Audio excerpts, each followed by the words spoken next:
פולין. עניין אחר, מניית חברת אולטרה שייפ עלתה בחודשים האחרונים בעשרות אחוזים. אולטרה שייפ מפתחת מכשיר אולטימטיבי לעיצוב הגוף, או מה שמכונה בלשון העכשווית, מכשיר לצמצום היקפים. שלום לך, אסף אייל. שלום, ערב טוב. מנכ"ל אולטרה שייפ. תסביר לי מה עושה מכשיר הפלא הזה?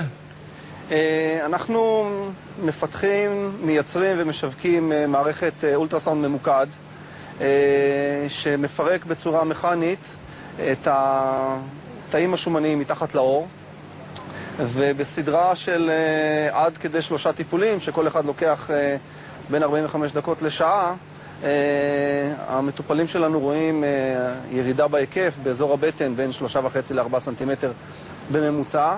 מה מרגישים? זה כואב? לא, יש מין עקצוץ קל. זה לא דורש שום הכנה מראש, וזה לא דורש שום התאוששות לאחר מכן, וזה גם אחד מהדברים המיוחדים שמייחדים את המכשיר שלנו. מי עושה את הטיפול הזה? האם קוסמטיקאית או רופא? מי עושה את זה? הטיפול נעשה בקליניקות רפואיות, אצל רופאים, בדרך כלל דרמטולוגים ופלסטיקאים. נעשה בפיקוחם, הם עושים גם את הסינון והמיון של המטופלים, הם מחליטים מי מתאים לטיפול ומי לא. מחליטים על אזור הטיפול, את הפרוצדורה עצמה יכול לעשות גם הרופא, אבל אפשר גם להעביר את זה לאחות או לטכנאי. אני יודע שאופרה ווינפרי שידרה כתבה על המכשיר הזה בתוכנית שלה. הטיים פרסם כתבה והמניה קופצת מעלה. אופרה ווינפרי לא שידרה כתבה, אלא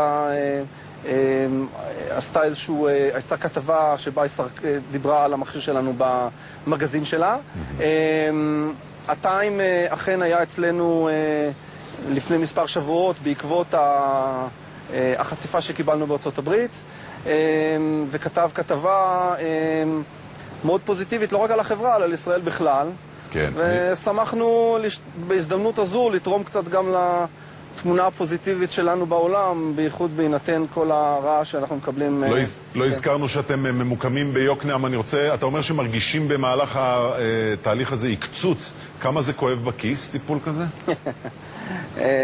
אני חושב שבסופו של דבר, עם התוצאות כולם מתנחמים והם שוכחים כמה זה עלה להם. וזה כמה בכל זאת זה יעלה לי? המחירים משתנים בין מדינה למדינה, ולכן אני מעדיף לא להיכנס כאן לפינה, אבל מדובר על מספר מאות דולרים לטיפול אחד, וסדרה תעלה מעל 1,000 ופחות מ-2,000. אבל